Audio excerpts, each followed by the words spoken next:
Oh yeah, we have an icon on tonight.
Welcome to another jam-packed action edition of David Lee Madison's The End of the Night. This here is my dear friend, my pal, my co-host, my numero uno guy, Mr. Joe Ridgely. Joe, how are you, my friend?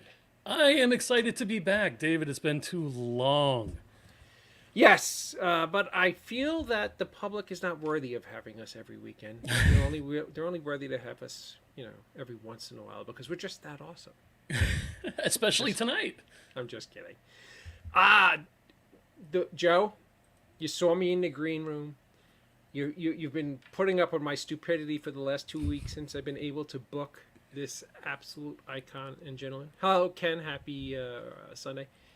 Ladies and gentlemen, tonight and shortly, just a few minutes away, a comedy icon, a legend of television and screen, Mr. John Byner will be joining us tonight. And everybody knows I'm an enormous Ant Yardvark fan, The Odd Couple, all the things that this gentleman has done. His resume is enormous. He is just incredibly talented actor and voice actor and just an icon. He'll be joining us in just a few minutes. Joe, what's cooking in your world? How has your summer been so far? What's cooking? Anything summer in Florida. Do you really want to know about summer in Florida? Yeah, it's hot, right? You think? Yeah, been pretty laid back, missing the show, working on a few things for the Indie Escape Network. I know we have a convention that we're going to in September, Phantasm, September 15th and 16th. I'll be representing the Indie Escape Network there, so anybody in the Orlando area, make sure to go. Awesome. I watched Wendy's show the other day. It was absolutely fantastic. Just more wonderful work here on the Indie Escape Network. I'm super proud to be a part of. I actually had a cool day the other day. I met up with the Terrifier himself, David Howard Thornton. I saw that. I was very excited for you. Yes, we met up in New York and had lunch together, and what an incredibly kind and generous guy. Just, it's funny. There are people who you see in this business and you watch them achieve like unbelievably great things and become super famous and everybody loves them. And in all honesty, Joe, it could not have happened to a nicer and better human being than David Howard Thornton. Absolutely a fantastic guy. I can't wait for to see where his career goes because he's just funny, he's engaging, he's kind, and that's just really, really awesome. So, well, you're leaving some stuff out, I'm assuming. So, like, when is he going to be in the next David Lee Madison flick? Oh, no. This was strictly a friendly smashing hamburgers. We had I never had a smash burger. Yeah, I never had a smash burger before, but that was pretty freaking epic. We have worked in the past, and I assume we'll work in the future. But this was strictly two guys eating a burger and acting like schnooks together. It was fantastic. And then I had a very slow summer so far. I went up to Saratoga, and I like watching the horses up there. And I went to Hershey, and I hung out in Hershey a little bit. And literally finishing up Full Moon Fever. Everything is going to be deliverables will be ready very shortly, and then the movie's going to go off. Hey, Michael, I hope you're well. Another Floridian down in Florida, down with you, Joe. You know, it's funny. John Byner himself is in Florida. It's like a Florida love fest. Hey. Hi, Michael. I hope you're well. And, you know, that's pretty much all that's going on. Nothing tremendous. It's summertime. Trying to relax. My daughter's home, which is awesome, so I don't have to have the empty nest syndrome. But all of that is all good. I don't want to. Oh, thank you. I love you too, Amanda. She's she's at Grandma's house tonight, so she's watching his show from Grandma's house. I love you, Amanda. I hope you're well. Even my daughter wants to watch the John Byner episode. I mean, I could literally we had Oscar winners, we've had rock legends, we've had directorial legends. She didn't watch those episodes. The freaking Anthony Aardvark, John Byner, Pink Panther, the legend is on. She's watching tonight. There you go. And it's also wonderful that Grunkle Scott Schiaffo is our co-host, our man, the boss, the big cheese. He's back on the show tonight. Oh, he was back on the last episode. He didn't call me out. I watched some of. Oh yeah, you watched some of them. I'm sure you did. Without further ado, because I really don't want to keep Mr. Byner waiting too long. Sure. Let's bring Grunkle Scott up, ladies and gentlemen. Grunkle Scott Schiaffo. Grunkle Scott, how are you, my friend? Good. How you guys doing? Good. How is the summer going so far? It's going. Hey, you look great, Scott. Wow. Thank you. Thank you. That's nice. Always nice to hear. Nobody gets tired of hearing that. Thank you. You do look great. Well, thank you again. Dave, I feel like okay, $100. $100. It must be filters. Hey. Listen. Let's get to our guy because See. I really want to hear. I want to hear the origin story. This man is. We throw icon around and legend around, but this guy's been through every phase of television, movies, and entertainment. It's crazy. I mean, it's a beautiful, beautiful thing. Scott, do you remember? I'm sure you do because we're very similar in age. Back in the 70s, you couldn't turn on the TV for like an hour and not see Mr. Byner on something. Oh, yeah. I mean, he was just all over the place in all of the iconic cartoons or iconic television shows, the iconic talk shows. I mean, I was looking at the IMDb, and one of my favorites of all time as a kid. Did I see that he was in Get Smart? Yes, he was. I'm sure he was. Absolutely. We're talking about a time. Yeah. I mean, we were talking briefly in the green room before VHS and before home box office. Television was a very different landscape, and there really were only 4 or 5 networks, and that man was on every possible, guested on every type of possible show there were then, and that was a really big deal. So it's amazing. It really is. And Ed Sullivan, come on. Ed Sullivan. I mean, that's the beginning of, I guess, the one of the beginnings of the variety shows. Absolutely. All right. Without further ado, David Lee Madison's The End of the Night is absolutely honored to have Mr. John Byner. Ladies and gentlemen, Mr. John Byner. It's hard to follow myself. I could imagine. I'd be horrified following you. It sounds like I couldn't hold a job. Damn long resume. This kid always skipping along. Okay, yeah. It's all Mr. been Byner. fun, and it continues to be fun. Mr. Byner, would it be okay if I called you John during the interview? Nah. Okay, I'll call you Mr. Byner. No, Mr. Byner. No. Yeah, you may. Thank you, good sir. Please do. First of all, thank you so much for joining us tonight. We are completely honored to have you on the show tonight. And I'm going to dive right in because, sadly, the show isn't long enough to discuss all the things I want to talk to you about. The very first thing I want to ask you about, I think your very first television appearance was on the Ed Sullivan Show. Tell us a little bit of what that was like, and how did you get onto the Ed Sullivan Show?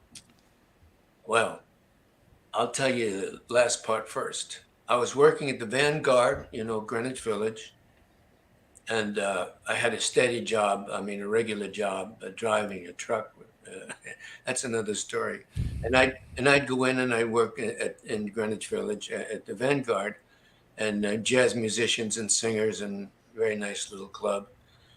And one night, a guy from the Sullivan Show, a guy named Jack Babb, who was his talent coordinator, walked in. I didn't know Jack from anybody else. You don't know Jack. And he said, oh, I was listening to your thing that you do, and maybe if you can come on the dress rehearsal Sunday. This was on a Thursday. And he said, come in and do the dress rehearsal on Sunday, and if he likes you, if the old man, he said, the old man likes you, maybe up the road we'll put you on. So I said, sure enough. So I did the dress rehearsal, and I'm upstairs and I'm getting ready to pack up and go back to Long Island. And there's a knock on the door, and this guy says, you're on tonight.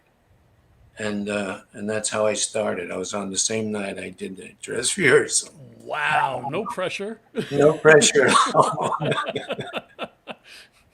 And it was quite exciting And that was at a time when, like, a show like the Ed Sullivan Show.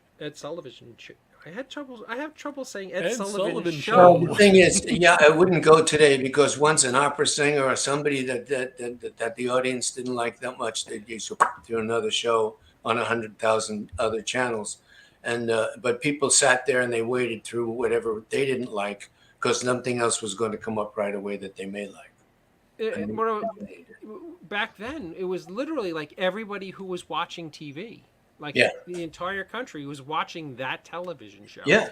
It's not like today where if you're on a show, you're literally getting, 2% of the market watching it because there's so many channels and so many choice options. Exactly. It was literally like the entire nation was watching that show. Shortly after you did the Ed Sullivan Show. Ed Sullivan Show. Ed Sullivan Show. We can say Ed Show now. I'm putting television and Sullivan together for some bizarre reason. Is that the first sign of Alzheimer's by any chance? Because what was it like working on your next project? I see you did the immortal Get Smart. Tell us a little bit about that.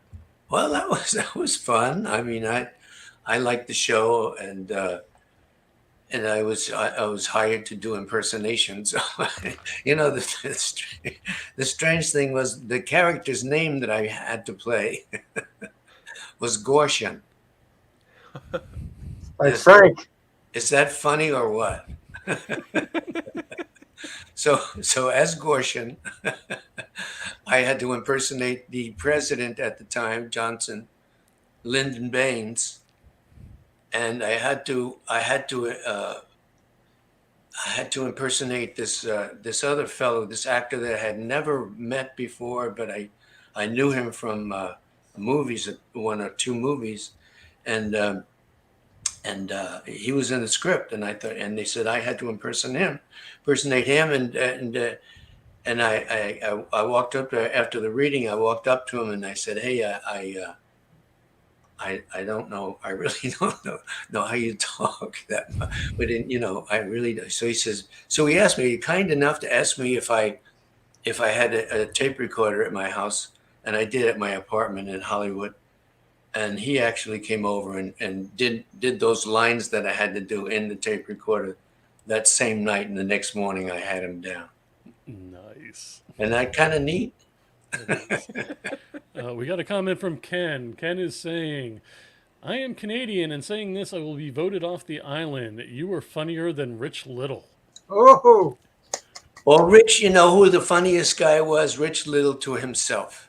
Rich broke himself up, huh? I've never seen anybody do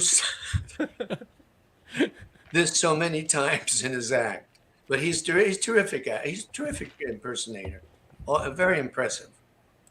Now, when I was a kid, my very, very favorite cartoon growing up was the Ant and the Aardvark. It was so incredibly clever. It was so well written. The music was fantastic. Tell us a little bit about the Ant in the Aardvark. Well, early in my career, I went out to L.A. and having done a few Sullivan shows and a couple of Tonight shows, and I was called. An agent called and said these guys want to see you about some voices for a cartoon or something like that. So I went over there, and it was to Patty Freeling, who became, who are very famous cartoonists, and Fritz Freeling had me in his office, and he said, "You sit down there." And he says, "I want to show you something." So he shows me a picture of the ant and the drawing that they had at the time, and he said, "Well, this is kind of a lazy guy, he just kind of lackadaisical." And I said, "Well, how about Dean Martin?" He's very like that. "Well, I think I'll go over here to the picnic and who knows what else," and. So he said, "Oh, that sounds good. Yeah. Okay, right." So he said, so then he pulls out the aardvark, and he says, and this guy's, he's a nervous wreck. He says, a nervous wreck, and he's always after the ant. And he says, so I sort of started thinking about Jackie Mason, the thing that he's after the ant, and you're going up the hill. So he said, "That's great too." And that's all. It went home. And the next thing I knew, I did 17 of them. Wow. I never never occurred to me that the ant was Dean Martin, but now that you do it, it sounds Well, hey, that's okay. Not everybody knows what Dean Martin sounds like. You just made my favorite cartoon like 50 times better. That was Well, that's the way it is, fellas. I was, they speed it up. I don't know how they work on it, but I'd be up there around there somewhere. It was Dean Martin. Tell us a little bit about the music they used on our cartoon, because it was killer. Jazz musicians whose name escaped me, but I wish that I had a pad here. But they were all top-notch musicians, most of them from LA, and I wish I could tell you their names, but it's on the credits at the end. And they were the first band, they were first musicians to get credits for cartoons. Wow. Yeah, first ever. Now, another one of my very, very favorite shows of all time was The Odd Couple. And you happen to be in, hands down, one of the funniest scenes in Odd Couple history, when Oscar and Felix, Jack Klugman, and Tony Randall are out looking to get a space to rent for their car. You play the gentleman who rents out the spaces in the local garage. Yes. Tell me, how much of that scene, because I'm not sure if any of it was that scene completely scripted, or did you improvise it? Because if it was scripted, they knew how to write precisely for you. It was just magic. It was New York. Yeah, and at the end, I tell you this a little bit. Pardon me. At the end, they have me saying to the guys as they're leaving, "You'll be back on your knees like my mother was." And I get a tap on my shoulder in the makeup room, and it's Tony. And he says, "It's New York. It's you'll be back. How about that? You'll be back." And I said, "Oh man, that's great." And that's the way I said it. "You'll be back. You'll be back like my mother was." That came from Tony. What was it like working with both Tony Randall and Jack Klugman? Well, Tony was he was quite the stickler. If they had these little cabins backstage. They weren't dressing rooms; they were little individual cabins, and one room, and a couple of steps up to get in the door, the whole thing, and I was rehearsing this very thing that you're talking about, and I was doing my lines to myself, and it's the other thing, and I got a knock on the door. He said, the guy that hangs out backstage, he says, "Tony said you shouldn't be so loud over here." Okay. But he was a good egg, and when we were doing that scene, Plugman burst out laughing at me. and we were all the three of us are standing together, and I'm doing these lines, and we're doing real well, and all of a sudden it's from Klugman, and Tony looks at him and goes, "Naughty boy, you naughty boy." If anybody who's watching this tonight you should reach out to YouTube and type in The Odd Couple John Byner and watch this scene. And if it's not one of the funniest scenes you've seen in sitcom history, you haven't seen enough TV, because it was absolutely classic. John, now you've been on The Tonight Show with Johnny Carson several times. Yes, many. Yes. Tell us about some of your memorable experiences on that show. Let's see. One was great. When Rosemarie, remember Rosemarie? Mm-hmm. She was on several talk shows, and she was in the movies, and she had this bow in her head, and she talked like this, she had this voice, and I'm on the show with Carl Reiner and a couple of other people. We've done our things, and we're on the sofa together, and now we're going to, and he's introducing Rosemarie, and he says, now we're going to bring out a woman that's been in the business a long, and the audience starts to go, woo, boo, and she's standing backstage. She can't hear him, but she hears the boos, and she comes running out, and she puts her arms around his back from behind, and she said, "What did you say about me, Johnny?" And Carl Reiner says, "Let John tell you what he said." Let John Byner tell you what he said. And out of God, give me this. I said, he said that when they built the first stage, you were holding a hammer. Oh! Johnny fell back in his chair, and everybody went nuts.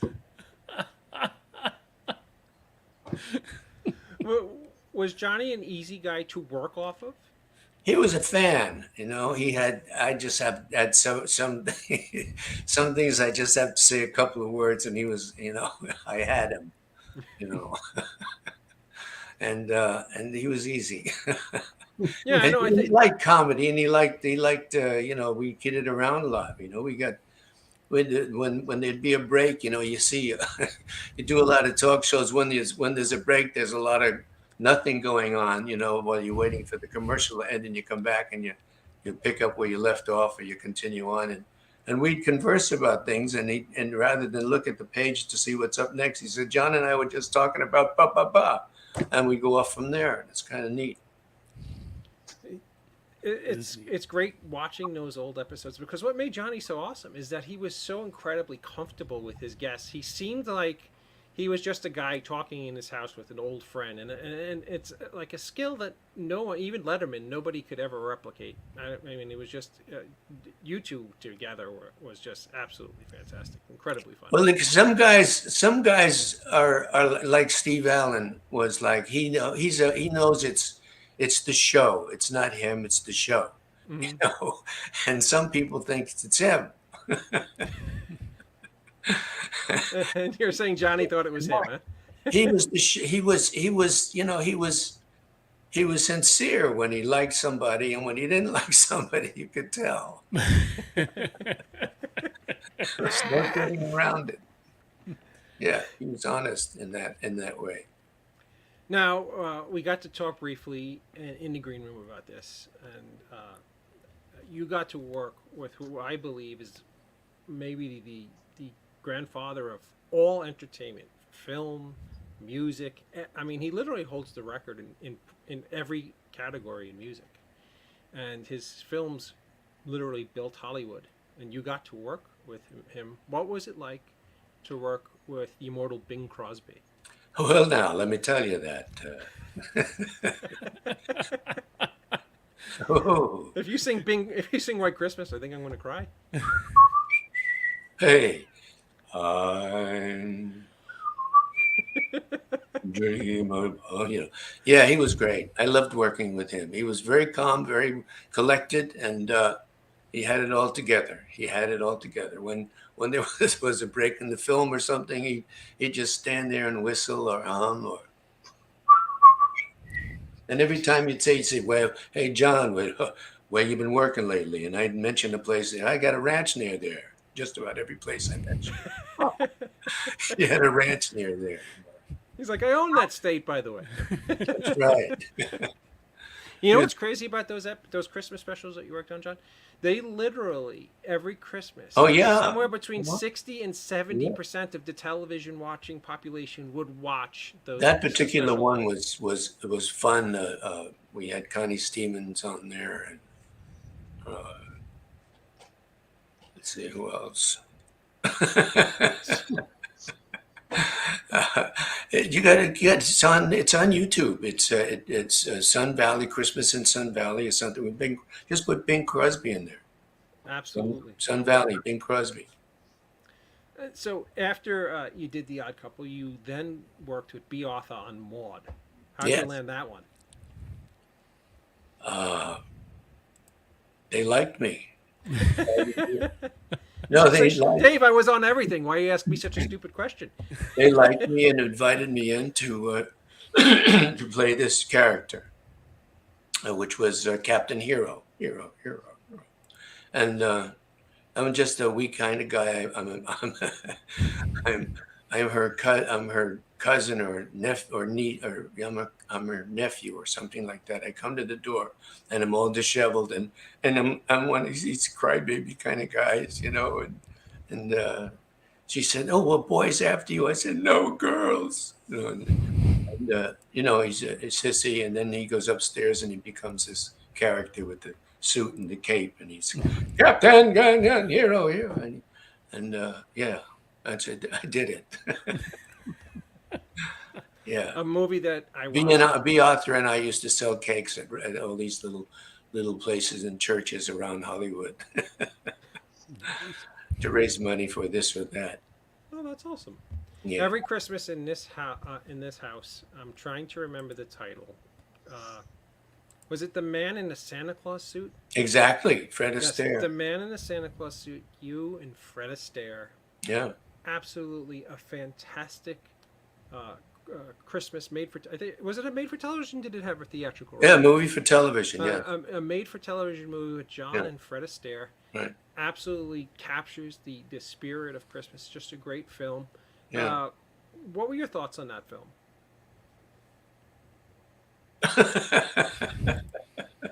It was.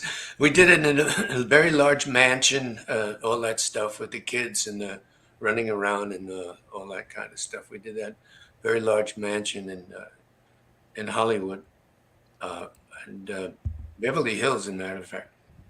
And we spent a lot of time in there, and that's where Fred and I worked. And I liked working with him. First day he came in, we were reading the script, doing our lines together, and you hear off in the distance. They're doing film, they're shooting off in the distance, and you guys know you do pictures and stuff, and they keep one, take three, leave five, and he said, and he looked at me and he says, "Why don't they take all of them?"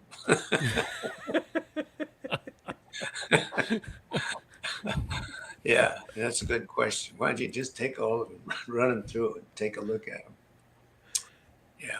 Was Fred Astaire as kind and gregarious as he seemed in real life? Just like, just about like everybody else. They're just regular guys. He's just like a regular guy. This guy, he's worked with Johnny Carson, Fred Astaire. These are just regular guys to John. That's so They are. awesome. Dude, you are like. But they're regular guys. You name it. Burt Reynolds, regular guy. They are. You worked with him on work for a Stroker living, Ace, correct? Huh? Stoker Ace, was it that you worked with? Stroker Ace. Was that shot down here in Jupiter? It was indeed. Just a little where they did that movie that was in.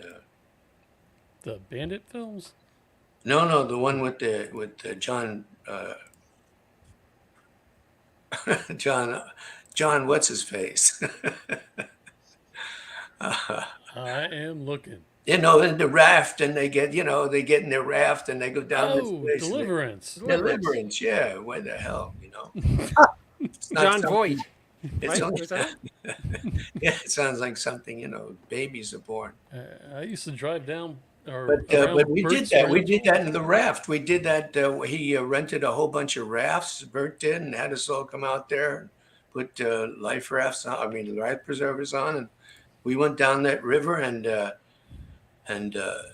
we stopped it where they had that scene, with the guy with the, Oh yeah. and we kicked that around for a while, and yeah, Ned Beatty did the whole thing all over again. Oh, the squealing like a pig? He was in it. He was in the movie, and he did the whole thing all over again. We all laughed. Got back in the rubber rafts and carried on. That's amazing. And then you had a role on probably one of the most prominent sitcoms of all time, Soap. Detective Donahue at your service. Yes. Yes. And how did you get that? They like. I'm not going to ask that same stupid question. I'm actually embarrassing myself. No, but you kick around so long. You said, hey, Catherine Hellman had the red hair. They say, hey, why not get John? I mean, it's not like he had any references or anything.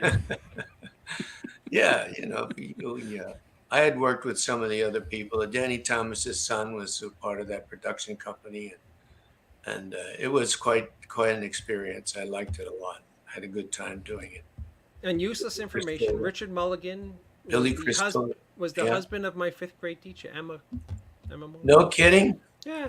Wow, he was something else. Most people, after you do the reading, you'd the first reading, you close the script and you go to the coffee machine. You say, "Oh, the water," and you talk about it, or you talk about what you did on the weekend. But he was right there doing his lines and he's reading. He's got the book open. He's doing all these things, just working his stuff out right there. He got into it right away. Another really fun film that you did was Transylvania 65000. Carol Kane and Jeff Yeah. Goldblum. Yeah, Where'd you guys shoot that one? Yugoslavia. Really? In a castle. Yeah, in the actual place. Yeah. They were there 3-4 weeks. That's a cool flick. Jeffrey Jones. I love Jeffrey Jones from Ferris Bueller's Day Off. He plays the principal. He's in that movie. Jeff Goldblum. Ed Begley Jr. Ed Begley Uh-huh. Jr. Yep. Just another fantastic movie. John, when you were a young kid, who inspired you to become to want to do things in front of the camera? Who inspired you to do weird things with your eyebrows? Well, no, I'm just waiting for the end. I could cut it shorter if you like. Here's. Let me just tell you. It's an actual factuality. Yes. My father passed away before my teens. I was pre-teens, and we moved in with my aunt for a little while, out from Long Island into Queens, Elmhurst, and we stayed with her for a while. And I was in a bad mood, I was just moody. Your father dies, and you had a place out there. There were animals. There was all kinds of stuff, and now you're in Queens, living in an attic for a while at your aunt's house, and I was feeling low, and in school I got a PS 89, and I made a friend, and he invited me home on Sunday to see the Colgate Comedy Hour with Dean Martin and Jerry Lewis. I didn't know who I was going to see, but I sat down and I started laughing at Jerry Lewis. And that's how it started. Jerry Lewis. It's funny because I grew up right next to Elmhurst in Middle Village. I used to look at. Were you anywhere near the giant Elmhurst gas tank? No, but I smelled it. Oh, well, no. But I, and then you get, after a while, you get to be out of the Jerry Lewis thing. I worked with him. I did several shows with him, Jerry, and he made me laugh. He made me forget about my troubles, and I couldn't forget it. Now, you also worked several times with David Letterman. How did you prepare to work with Letterman? Because he seemed like a difficult person to work off of. Well, that's where you start. You say, well, he isn't a table slapper, that's for sure. Um, you realize what he has to do, and you try to lean in that direction. That's all there is to it. You know, I was working in Atlantic City with Dusty Robinson, and in the club there, and they flew me in to do a little promo in his show, the David Letterman show, which I did, and we went to a commercial, and he leaned in and he said, "How can you do that?" I said, "What?" He said, "Go out on that stage every night and do your thing every night." I couldn't do that. I could never do that. I said, "Well, give it a shot. Give it a try." But I was surprised when he said that. And he meant it. He couldn't do it. No, I mean, Letterman had this wonderful awkwardness to him that made watching his programs and everything he did very, very interesting. I think this what was awesome about Letterman. Scott, you look like you were just about to say something. Did I cut you off? No, not at all. I just want to say that I'm personally, as an actor, musician, and somebody who's watched pop culture since a child, I'm just fascinated by the fact that you came up through the clubs of Greenwich Village, which at that time was the route, kind of. There were a lot of people doing stand-up. Or I wanted to ask you, Yeah. were you doing stand-up and impersonations, or primarily impersonations in the clubs? No, I mean, no, I didn't go in and just say, and here's another guy, and let me think if I didn't go in. I told stories, and I did jokes, and I did improvs. I did a thing out of it, and I had a piano player with me, a guy I knew from school, and we used to do improvs, and I had this thing where Sinatra could sing about anything, just and to give you an idea, I do a little Sinatra, and then I said one night, this thing lasted for my career. This one thing, I said, throw out a song, throw out a word, and Sinatra will make it romantic. And the guy in the back of the room said, which is a small room, but he says, linoleum. And, and that was the song I sang. Want to hear it? Absolutely. Okay, little intro. I think of you when I look at my linoleum.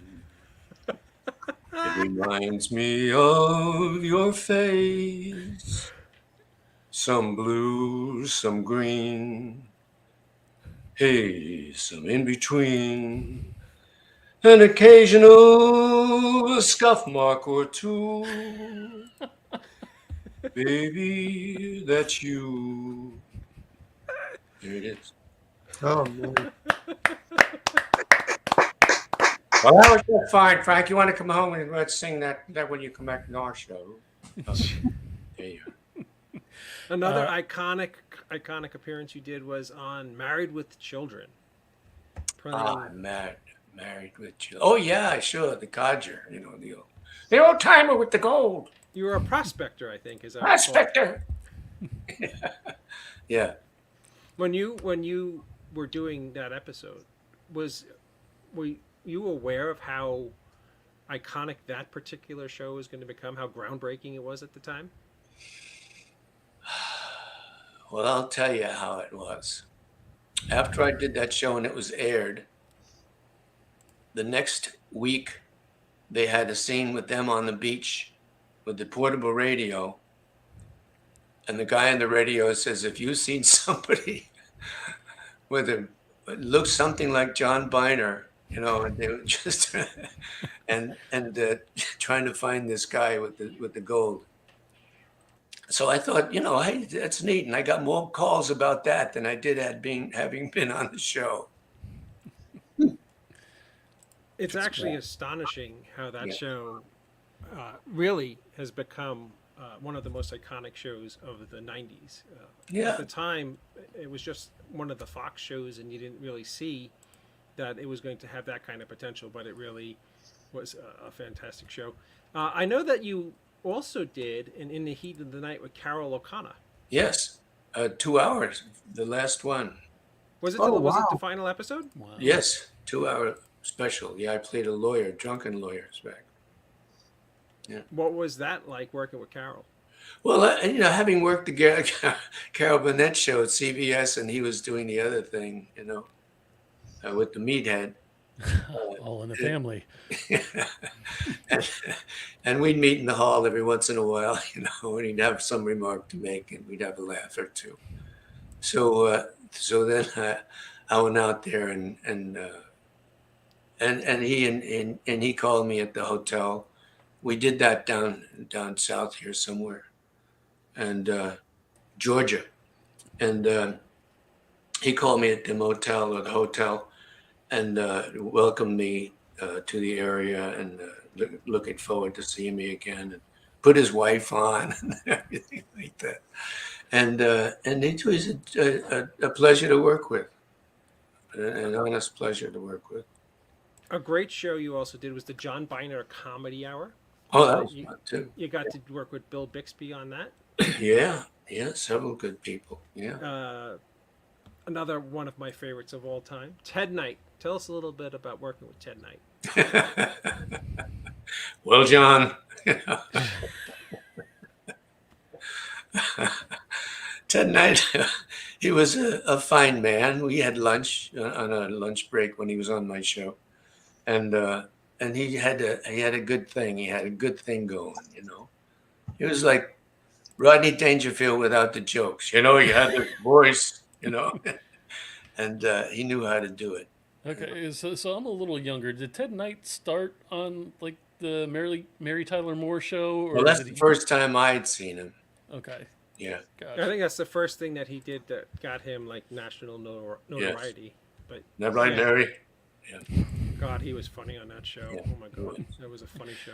Dave, can I hit a couple of comments real fast? Sure, absolutely. Sorry. Right. No, not a problem. We got Libby McDermott, writer, director, actress. Libby McDermott. How sweet. Love me some Jerry forever. Constant says, I was hoping to hear the Mork story. Uh-oh. That haunts me, that thing. It never happened. It never happened. I was invited by a girlfriend to have a dinner with Ronnie Howard and his wife at her place. And she had been on that show, and that they were on, the Fonz and all that. Happy Days. Yeah, and so I did go over there, and we had a nice dinner. We have some laughs, and sitting around the living room afterwards, having the coffee and the cake. And Ron said, they'd like to see you over at the studio. They're thinking about this character, and he's. He started telling me about that. I said, does he make noises and stuff? Sounds? He said, yeah. I said, no, I don't think so. I don't think so. But thanks anyway. That's as far as it went, ever. Wow. Fair I enough. never read for it. I never did anything.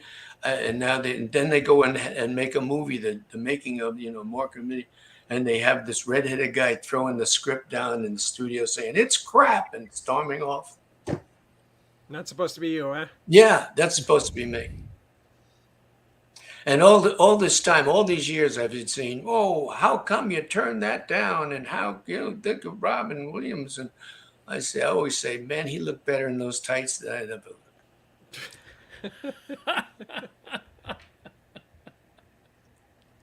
Is there any other one you want to pop up, Joe?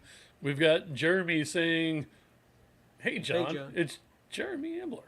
He's saying hello. And Ken is just saying awesome. He's enjoying the show. Well, I agree with Ken because John is awesome. Nice. So, John, Wishmaster. That's a cool horror flick. I mean, is that Hey, next time you see it, realize that I'm the only one that touched that thing and didn't get killed in that entire movie. that has some of the when the Wishmaster shoots himself in the head and it doesn't kill him. He goes, "But that hurt like hell." It's a great line.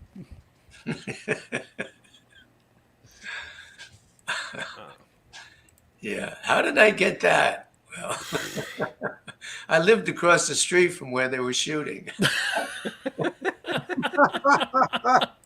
He delivered milk to the director's house. I said, "Here, Byner, put this hat on, put this jacket on." You know, John, I want you to go back and watch other episodes of this show because I'm usually not a babbling idiot. It's just because I adore you, so I apologize. Oh, hey, I saw the one. I watched it. I watched the whole thing. The what? It's the guy Gregory. He'd never be Greg for the rest of his life. Was that Gregory Blair we're talking about? Yes. I guess it would have to be. Well, Dave, we mentioned 3 times. His name is Gregory. So, Greg. Is that what I was doing? Okay, you know what? Maybe I want to thank Mr. Byner because he actually did me an amazing solid tonight. He made me realize that I'm too much of a buffoon to host this show, and I'm not going to do it anymore. Thank you, Mr. Byner. How did I do that?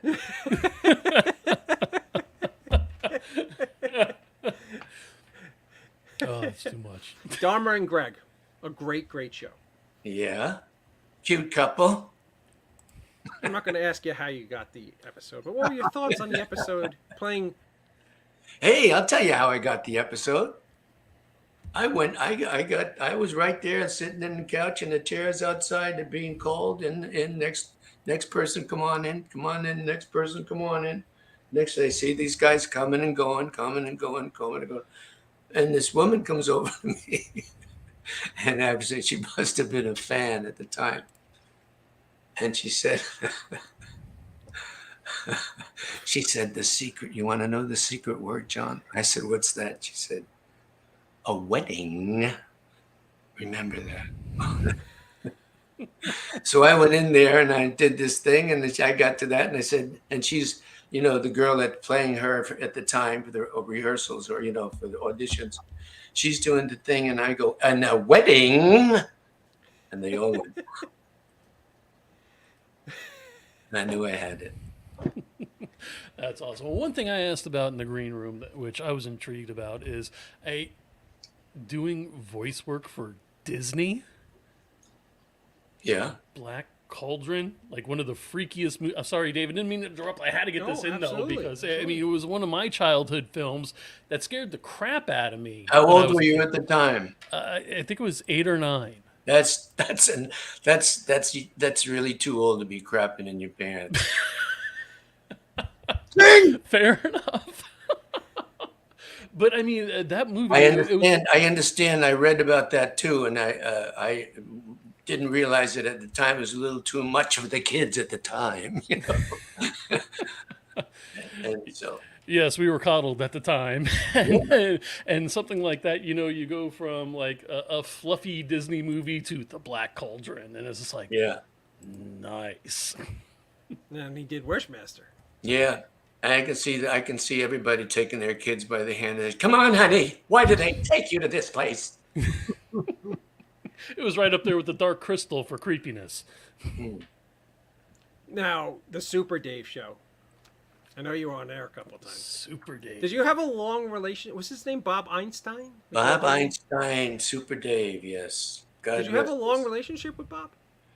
No, I knew him from the Captain and Tania. No, from the other couple, Sonny and Cher. He was in the background of that, and the Smothers Brothers. He wrote for the Smothers Brothers. I got little introduction there in the Smothers Brothers, and then they hired me to do this thing. He and his partner at the time, Alan Bly. Alan Bly was from Canada, so that's what their plan was, to take it all up to Canada. We did a lot of shooting in LA for the first season. Not the first season, just like a couple of weeks. And then we did it the rest of the time up in Canada, 10 weeks every summer. Sweet. Toronto, CFTO. Hello up there. Now I see in 2022 there was a film. I don't know if it's been released yet, but DOA. Tell us a Oh, little bit about wow. one of your newer projects. Yeah, I actually acted in that.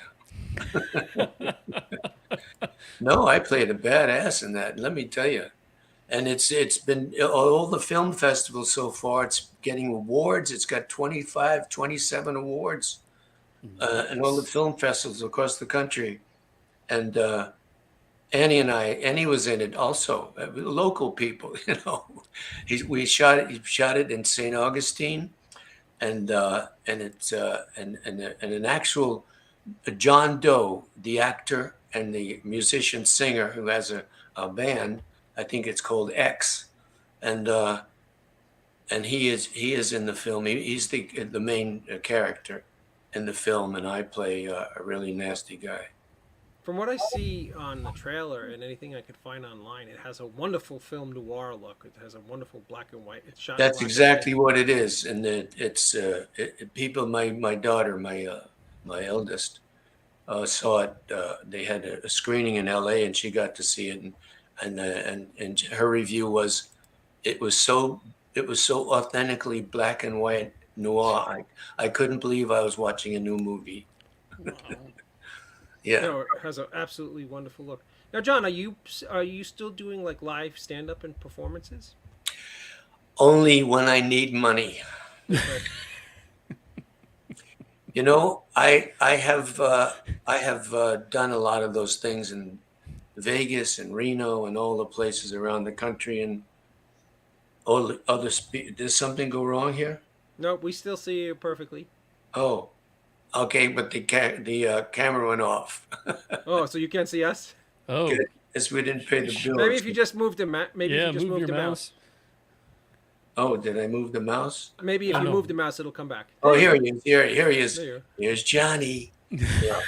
So, where was I? Oh, yeah. So where the hell was I? You were talking about appearances. Yeah, I did all those things, and it was fun at the time. And I don't know, you know, all the people I've done just about. I think the only people I've done that are still with us is Johnny Mathis. And, no, just about everybody I did is like, it always has to be like, you know, showbiz heaven, you know, that kind of stuff, you know. Oh, there it is. That's the hook for the show. Cocker, all these guys that I did, you know. Yeah, showbiz heaven. Yeah. Well, John, No, what I want to do, having read, you know, see Variety and all that, I want to do a tribute to John Byner. I want to travel the whole country doing that.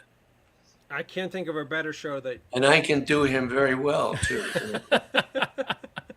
Yeah. I'll even sign my name to things like just like him.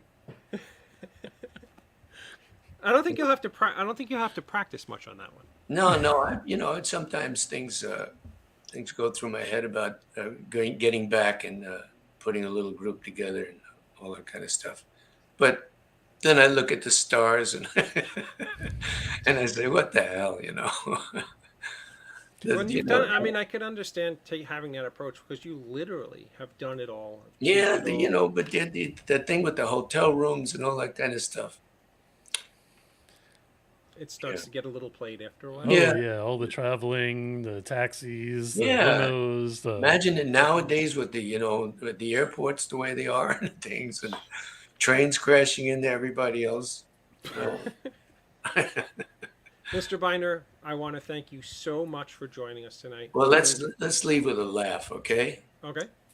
You guys knock it off, all right? Don't ever try to do this again. I won't. It's like Don Rickles now, you know. I'm just kidding. If Don Rickles ever said anything nice to anybody, I think they'd have a stroke. Yeah. Look at the hockey puck over in the corner, looking at his girlfriend going, "Oh, are you there?" Oh, Ken's wishing you a happy belated birthday, by the way. Did we just miss it? Hey, by just a few days, 28th of June.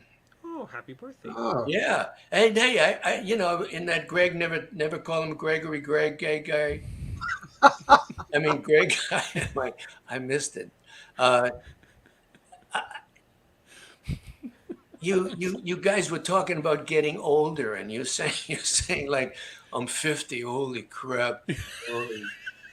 Oh, I hope I can make it to if I can make it to Get over it. It's all an attitude. Keep going. Keep that attitude going. And you know what Clint Eastwood said at 93 when he was Where's my teeth? No, when he No? said Clint Eastwood, he said, somebody asked him, how is it 93? You're still making movies and all this kind of stuff. How do you do it? And Clint said, I don't let the old man in. I like it. Nice. Sadly, the old man has beaten me with a stick and is the only thing that's left. It's always time, and time is money. Yeah, I understand that. So take care, you guys, have a nice rest of the summer. And I hope everybody that writes in says nice things about you guys, because I know I'm covered.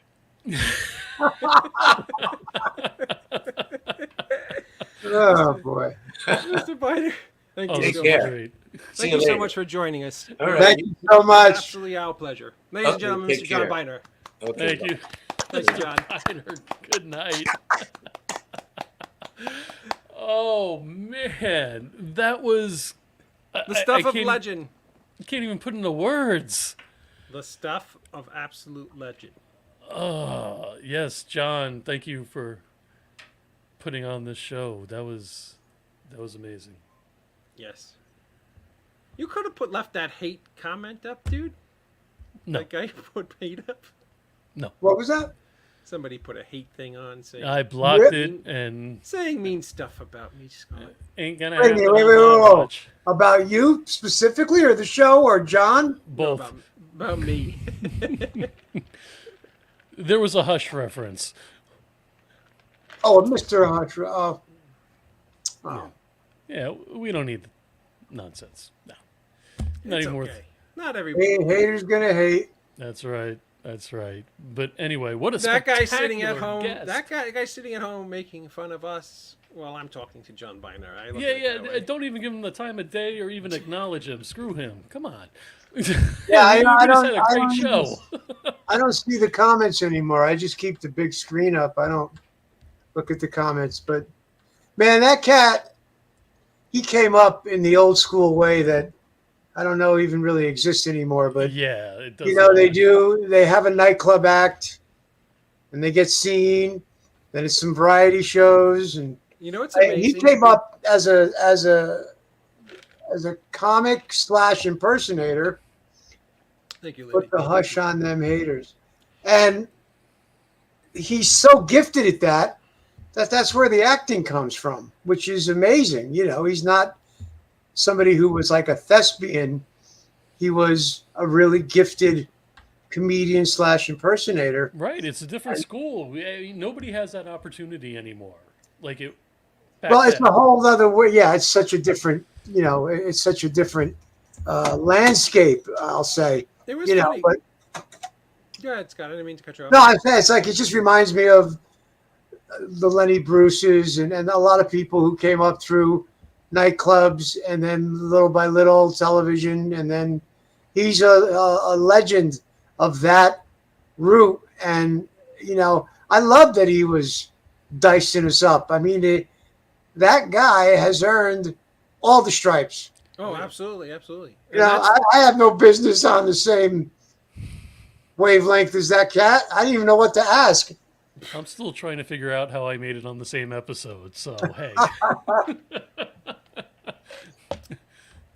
But that was wonderful. The Yeah. book story. I never even heard of that story. That was a great question from this constant content watcher. It was a great question. Thank you for.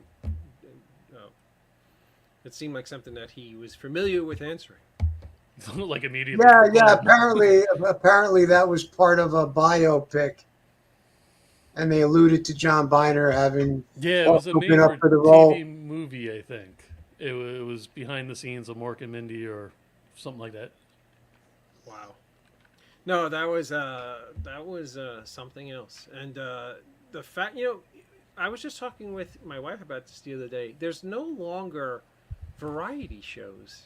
And variety shows is where a lot of these unbelievably talented people are able to show off their talents. Yeah. And I actually think, I actually think it would be a perfect time to bring back a variety show, even if it's on once a month. What's the last one you remember? The last one I remember is like the Osmonds or Sonny and Cher. I don't remember one in the 80s. What about the Mandrell sisters? The Mandrell sisters was the late 70s, early 80s. Okay, I'm just trying to think back. I can't think of any of the in the 90s. I mean, was Yeehaw considered one of those or Yeah, no? anything that had like musical guests and sketch comedy. I mean, Gotcha. that's pretty much all that was on in the 60s and 70s. I think the actual holiday specials were better than the shows for the most part. No. Oh, those yearly Bing Crosby specials were. I mean, to this day they play Crosby and Bowie singing "The Little Drummer Boy" together because of. Oh well, yeah, that was amazing. And I mean, the Rat Pack had specials all the time, didn't they? Well, was Dean it Martin definitely did, yeah. Was it just Dean and Frank that mainly did them? It was Dean had a show. Right. Bing had the longest running both television and radio show in history that stayed at number one because he actually was the number one radio star, and then when TV came in, he became the number one TV star. What was cool about Bing is Bing was the first show that brought an African American on to his variety show. He brought Nat King Cole on when nobody else would, and he did a duet with Nat King Cole and the Andrews Sisters. Just a great number, and just to piss off people who are upset about this, he didn't call him Nat or Mr. Cole on the TV show. He just called him the King, which was just like an ultimate amount of respect. He went, "Ladies and gentlemen, the King," and he did the duet with Nat King Cole. And that's just another reason why I thought he was like one of the coolest dudes ever.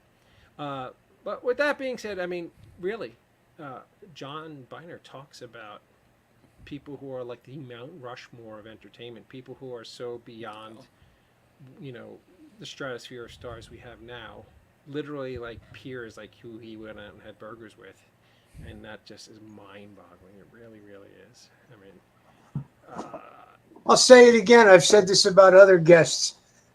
Did he lose a bet? How did we get him? I'm not going to ask that. Like, he doesn't want you asking how he got this, how you got him.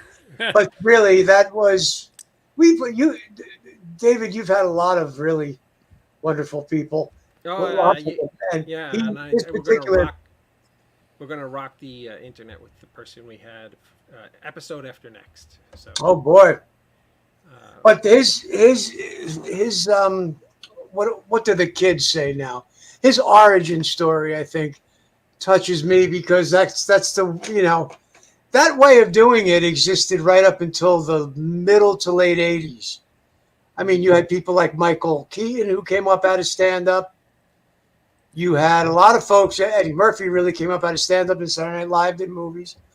But, having a club act that kicks ass, being seen by the Scouts, and then eventually just working your way up if you've got the goods, and he had the goods. And what I thought was really nice was the way he was talking about Carson. Now, I've heard a lot of people talk about Carson, and most of the people were intimidated by Carson because if Johnny didn't call you over to the couch, if you were a comic and you didn't get called over to the couch, you were brokenhearted. Mm. And obviously he loved Byner, and Byner was always welcome to the couch. And, so to hear that from that point of view was just like, I really did feel like we honestly, we talk about legends and whatnot, but that guy has been, he's done some really amazing stuff for decades. And to find out that the ant was based on Dean Martin just like rocked me to my. Because once he did it, I was like, you yeah, see it now, you hear it now. Yeah, like, yeah, that was Dean. I didn't know you. That was just fantastic, unbelievable. Well, another iconic episode in the books, gentlemen. Thank you so much, everybody who joined us tonight. Quick, July 15th. Is that next Saturday? Yes. Next Saturday, July 15th at Haven for Heroes from 12 to 5 p.m. in Port Jervis, New York. Our dear friend and star of Full Moon Fever, Marianne Hagen, will be at Haven for Heroes next Saturday from 12 to 5, signing autographs from both her great Kara Strode character from Halloween and some Full Moon Fever stuff and all the great movies that she's... Is she going to have Full Moon Fever stuff there to She's sign? going to have a Full Moon Fever screenshot. So Haven for Heroes, next Saturday, noon to 5. Make sure you come out and see Marianne Hagen. And So wait a minute, you're telling me that people can go get these pictures signed before the movie even comes out? absolutely. Marianne will gladly sign it and say mean stuff to me while she signs it for you. Haven, that's going to be awesome. Oh, thank you, Amanda. Oh, who's that girl? Who's that girl? Scott, you have anything coming up?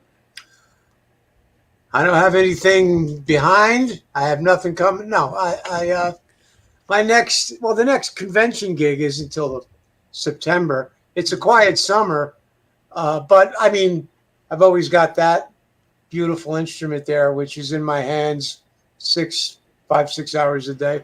I'm very fortunate that my mother-in-law puts up with it. Could it be But it works out. that she's losing her hearing? It could very well be, because to her I sound amazing. With that being said, thank you, brothers, for always being the best co-host a guy could ask for. Thank you again to the legendary icon, John Byner, for joining us tonight. Absolutely wonderful show. I apologize to Mr. Byner for asking him like fanboy questions, but I'm a fanboy. What can I tell you? It was just an absolute honor to have him on tonight. Joe, is there anything that you want to say before we wrap this bad boy up? Absolutely. At the end of every show, ladies and gentlemen, make sure you go to David Lee Madison's The End of the Night Facebook page. Also go to the Indie Escapes Facebook page, TikTok, YouTube, Twitter, and Instagram. Give us a like and subscribe. Doesn't cost you a thing. Means the world to us. We greatly appreciate it. And that's about all I have. With that being said, thank you everybody for doing the show. Thank you for joining us on the show tonight. And remember, no man is a failure who has friends. We'll see you guys soon.